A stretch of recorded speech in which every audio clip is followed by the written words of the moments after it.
Mae Llywodraeth Cymru wedi bod yn gweithio ar sut mae'n credu y dylid rhoi sylw i amrywiaeth o faterion sy'n ymwneud â'r amgylchedd yng Nghymru.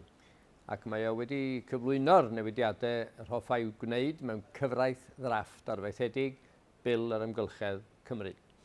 Yn tasg ni, Pwyllgor Amgylchedd a Chynledwyedd Cynulliad Cenedlaethol Cymru, ydy craffu ar bil yr amgylchedd, a dyn ni eisiau'ch barn chi i'n cynorthwyo ni gyda'r dasg o benderfynu a ddyle'r bil hwn ddod yn gyfraith, ac yna i sicrhau, os bydd hynny'n digwydd, i fod o'n cyrraedd y safonau uchaf posib.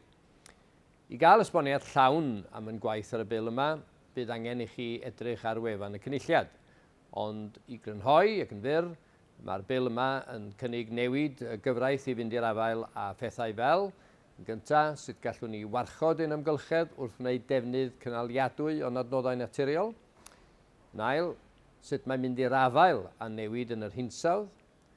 Yn drydydd, allwn ni wella ein trefniadau lleihau a chasglu gwastraff, gan gynnwys yn cynllun codi tâl am fagiau plastig a'n cyfraddau ailgylchu.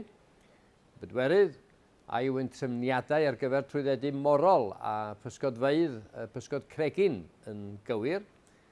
Ac yn olaf, a oes angen newid y gyfraith o ran llifogydd, erydu arfordirol a dreiniad tir. Rwan i gael rhagor o wybodaeth am sut i gyfrannu at yr ymchwiliad, ewch i wefan Cynulliad Cenedlaethol Cymru, www.cynulliad.cymru.